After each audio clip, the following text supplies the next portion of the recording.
Hey everyone, welcome. This is Jason Clemens, Doctor of Chiropractic at the Rock Health and Wellness Center, and this is Life with Jason Clemens, DC.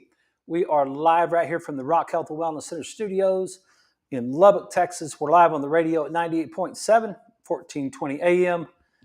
We're on 97radio.com. We're live on our social media feeds as well. The Rock Health and Wellness Center on Facebook, at Health from the Rock on YouTube, and Jason Clemens DC on X. So, hope you guys had a great day. I hope everything's going good. If you're in Lubbock, I hope you had a chance to cool off because it was hot out there today. Everybody was talking about, I think 106 was what they told us it was going to be. Let's see what the weather says it made it to right here. Right now it's 100. So, yep, maybe we're already starting to cool down, but that's 6:04. But it was hot. It was hot out there today. It's supposed to be hot. Summertime, right? It's funny how people talk about it's hot outside and it's summertime. Of course it's hot. It's the way it's supposed to be. Somebody said, one of my patients told me this morning, they saw the news, some newscast that all the major cities in Canada are below freezing today. And I thought, well, maybe we should get a chiropractic. I told him maybe we should get a chiropractic office in Canada, and then we can move up there in the summer and we could adjust people and cool down a little bit. But no, hey, we got a couple things on tap for you tonight. We've got we've got a couple of articles. One of them is exercise and pain reduction. That's one I want to talk about. And the other one's going to get into the safety of chiropractic. So that's what we plan on doing this evening. Today, we kind of had a abbreviated day at the Rock because today is my wife's birthday. And so we got up this morning, came up to the office and worked out. And then we went home, got ready. Then we came up and we had just a little bit of time of adjusting, maybe a couple hours, hour and a half, something like that, of adjusting. It was actually 2 hours of adjusting. And then we spent the afternoon together and ran around and tried to find some things that she might enjoy from the beautiful shops in Lubbock. And as soon as this is over, we're going out to dinner. So it's a great day. I love that girl. I got her a dozen roses today just to start off the day. And 38 years ago, I got her a dozen roses. So for her 16th birthday. So we've seen a lot of stuff. And she's my best friend, and she's a good girl, and I love her, and she's a good wife, and she's a good mom, and I wish her happy birthday, and it's not over with, so we'll go get a steak here in just a bit. But let's talk about health first. And I had a conversation this morning. One of my ladies came in. She's like, can you do anything about my thumbs? Because my thumbs are really sore. And she gave me this hand, and it's been a while since we've talked about this, but it fits in with the exercise and pain article that we're going to talk about tonight. But if you put your thumb out in front of you and open your hand as wide as you can open your hand, and your index finger and your thumb, they make kind of an L shape, a 90-degree shape. One of your L's is backwards, right? But if your thumb just naturally is open, that's the way your hands are supposed to be. As you start to move into this position to where your thumbs get to be right up next to your index finger, like almost the whole bottom part of your thumb is right next to your hand, like there's no space. Like if you open your hand and you can move your thumb as far away from your hand as possible, there should be a lot of space between that last knuckle of your thumb and the first knuckle of your index finger. But as your thumb starts to come in, and then all of a sudden you've got this issue to where when you just hold your hand up, you don't hardly have any space at all between the first knuckle in your thumb and the last knuckle in your thumb and the first knuckle in your index finger. If your hand is doing that, and it's doing it on both sides, that to me is a systemic problem. That's a global problem, not a hand problem. People will say, Doc, my thumb hurts. Okay, that's fair. My thumb hurts. Well, what does that actually do? I mean, what happened? What'd you do to your thumb? Did you fall? Or you've been swinging a hammer? You've been moving a mouse? What is it that you've been doing that's making your thumb hurt? Have you done something to hurt your thumb? Well, most of the time, if you've done something to hurt your thumb, it's not in both thumbs. Now, I'm not saying you couldn't have used both thumbs and caused a problem, but it's not usually. I mean, like, if you sprained your thumb doing something, you probably didn't simultaneously sprain your other thumb. Now, I'm not saying that there's not some circumstances that would be the case that you could do that, but for the most part, it's probably going to be one thumb or the other, right?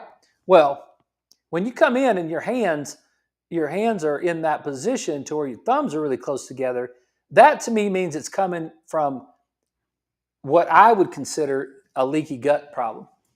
I would think that we should start by looking at the gut. And so I had this conversation today. What can you do for my hands? Well, the first thing I could do for your hands is to get you to quit eating sugar. And it may, if you haven't heard me say it before, it may be hard to understand that. It may be hard to understand that what your body does. See, everything fits together.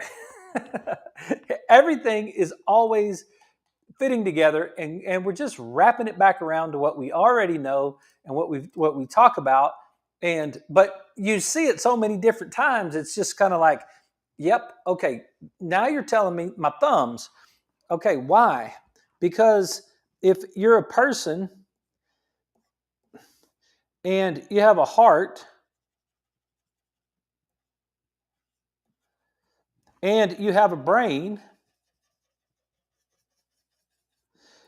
your brain doesn't really want you to toxify it. So it's like don't get trash up here in the brain. It's hard to function if there's trash in the brain. And the heart's like, don't get trash here in the heart. It's hard to function if there's trash in the heart. So what is the brain going to do? Well, it's going to put all of that as far away from your heart and your brain as possible, which means if there's any trash that's getting in your body from your digestive tract and it gets into your bloodstream, you're going to try to press it as far away from your heart and your brain as you can, and you're going to end up putting it in your hands. You're going to put it in the joints of your hands, and then that's going to make your hands not function properly. Okay? And so what we said was leaky gut. And I had to go through that process. Because I did not understand that when I first graduated chiropractic school. My nutrition teacher told me that was the case, but I just didn't understand it at all. I was like, I don't get what you're saying. How can my hands, like, what do you mean my hands are getting jacked up because of my gut and what I'm eating?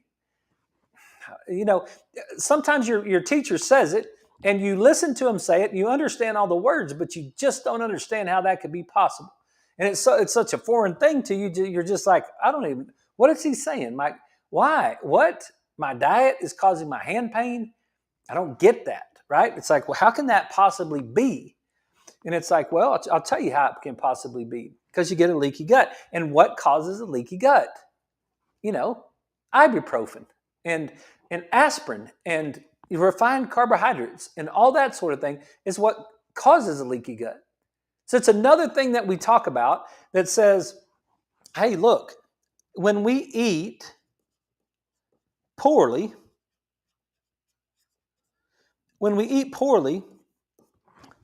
we get poor results. When we eat well, we get well results. Arthritis in your hand is not a well result. It's not. So if you get arthritis in your hand, if you've got it in both hands and your thumbs are really thin, you put your hand up in front of you and your thumbs are thin, that joint's not doing well. And so we've got this leaky gut situation going on, right? And that's the thing that we got to clean up. So, and then the statement to me was, well, it's really hard to quit eating sugar.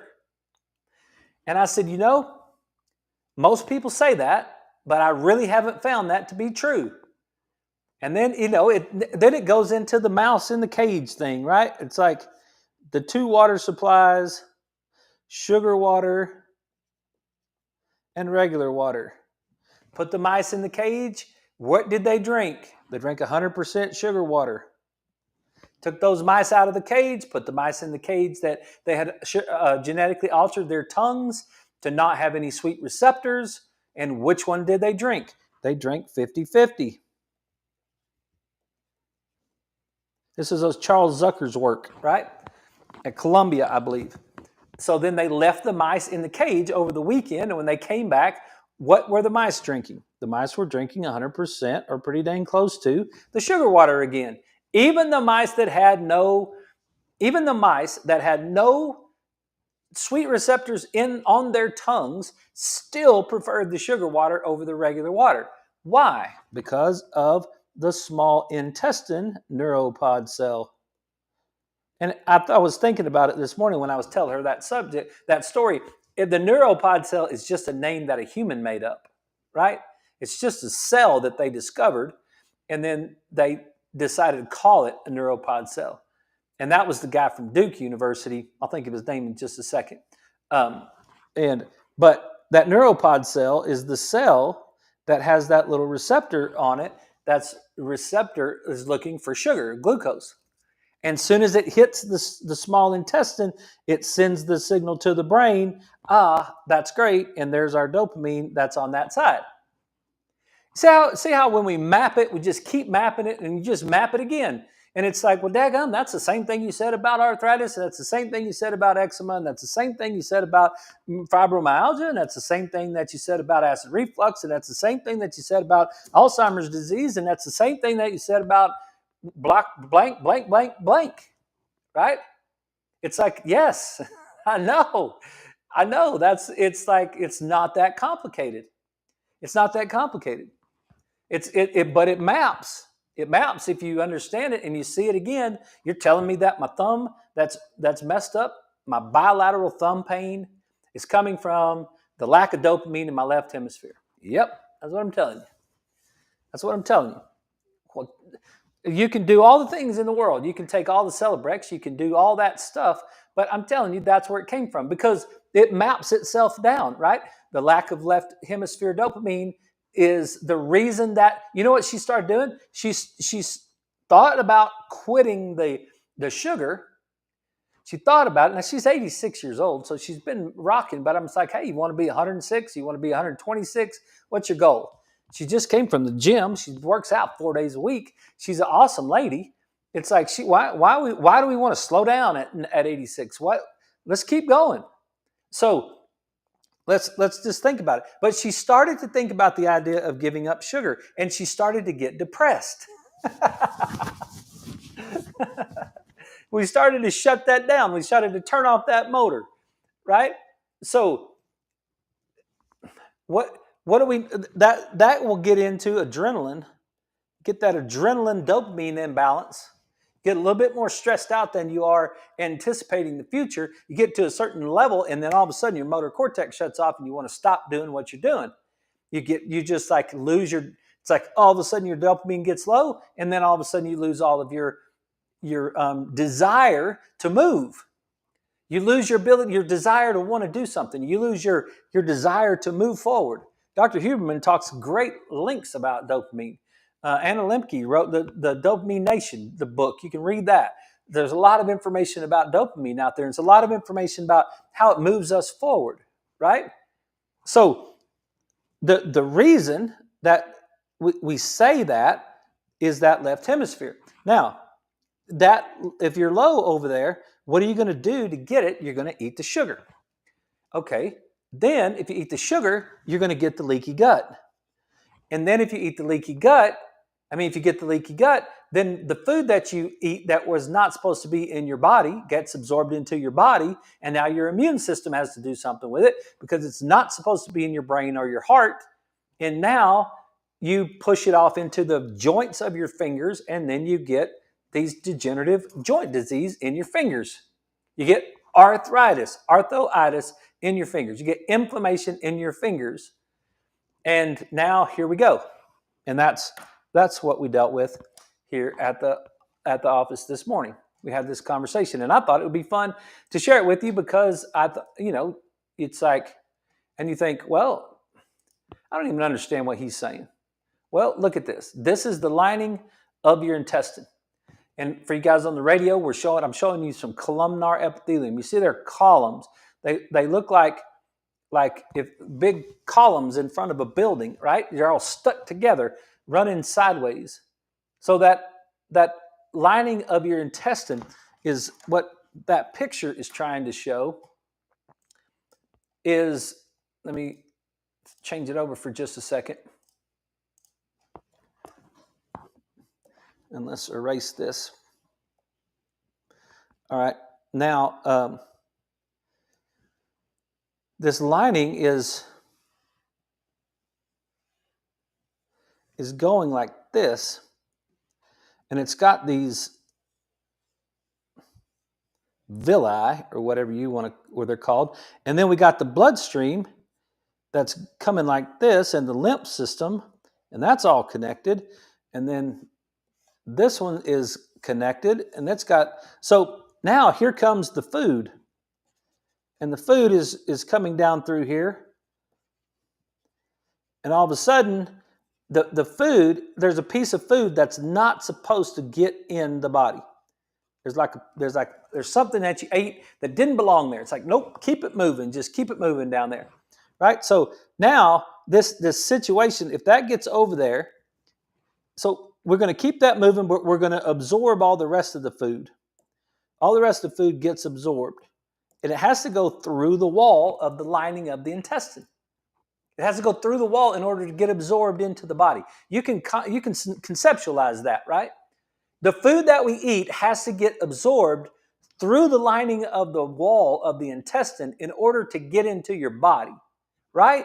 I mean, like if you put something on your skin, if you pour something on your skin or you write something on your skin, it has to be absorbed through the skin, which it will really quickly. It has to be absorbed through the skin in order to get into your bloodstream. Does that make sense? You guys ever mess with DMSO? Like DMSO is what we used on horses, and it's a penetrant. It helps things penetrate into this. And you get DMSO in your fingers. It's like within seconds, you've got the taste of DMSO in your mouth. It's like that quick. It's like it's in your bloodstream. So we put something in our mouth and we swallow it. As it moves down through our entire intestinal tract, the only way it's going to get into our bloodstream is to get absorbed through the wall of the intestine. Well, if you've got really tight junctions in that wall, you won't have that problem. If you've got really tight junctions in there, then what happens is it keeps that bad stuff out. And let me see if I can find my tight junctions. There it is. Whoa, hang on.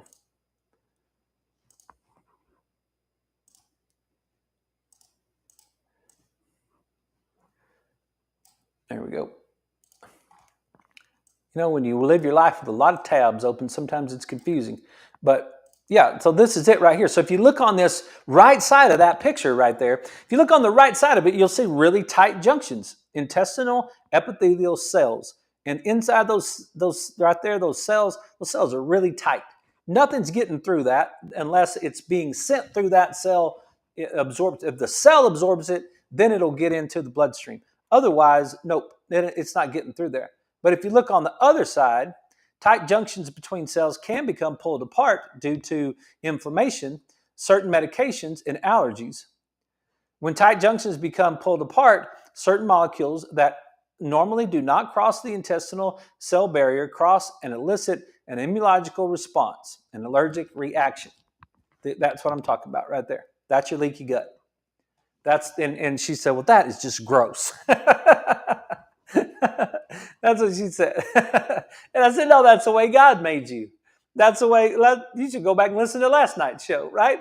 That's the way. Walk around as a champion today and understand that you've got bacteria inside your gut, and those bacteria is your microbiome, and it's like all kinds of stuff in there, right? It's in your gut, and that's what keeps you healthy. And if you feed bacteria sugar, you get crackhead bacteria.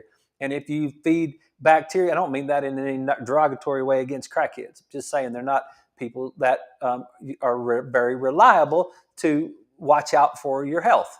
They got their own problems, right? So they're you've got this situation going on that you got this bad microbiome. You're not feeding the good bacteria. You're overgrowing the bad bacteria. And then here we go. We got a problem, and it'll end up in your thumbs, right? So you say, well, Jason, can you help me fix my thumbs? Will you do something to make my thumbs quit hurting? And I'm like, sure. Quit eating sugar. Oh, are you kidding me? Why do you always say that? Why is that your go-to thing? You always say, quit eating sugar. I didn't invent it. I'm not the one that made it up. So, hang on, I lost my connection here. Hold on, everybody.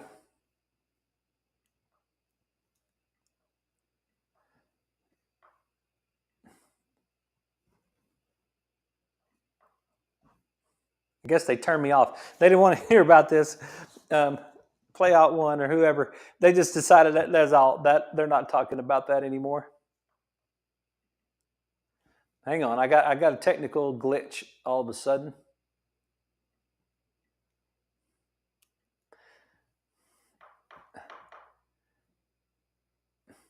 Let me try it one more time. Hold on.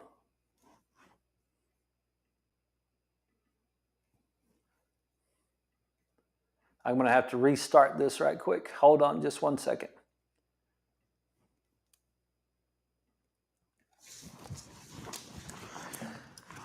I don't know. Sometimes we lose it right there, and I'm not sure what.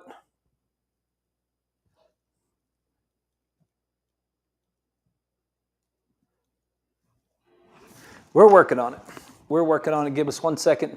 If you're sticking around with us, give us 1 second because I'm about to get that article about pain and how it relates to this whole thing.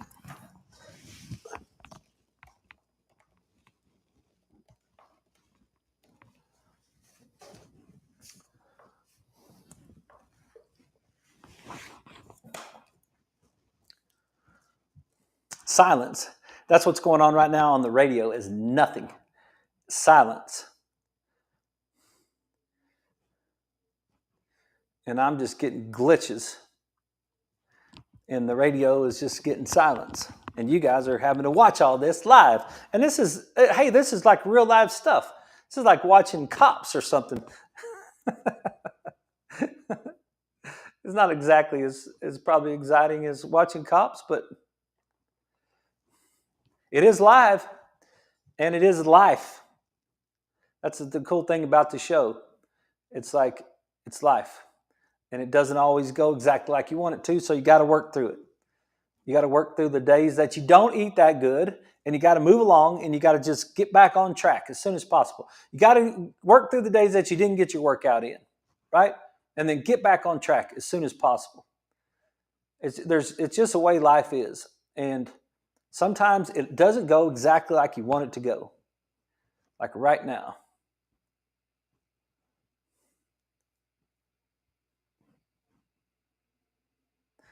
And I don't know why.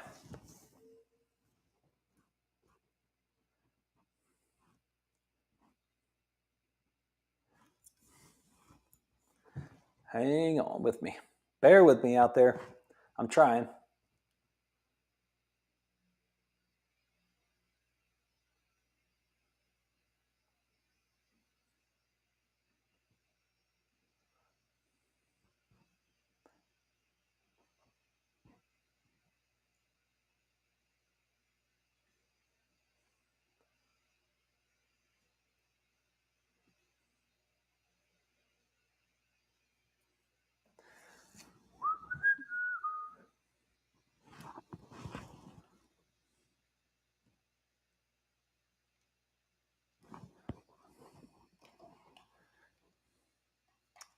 Let me try an alternative source.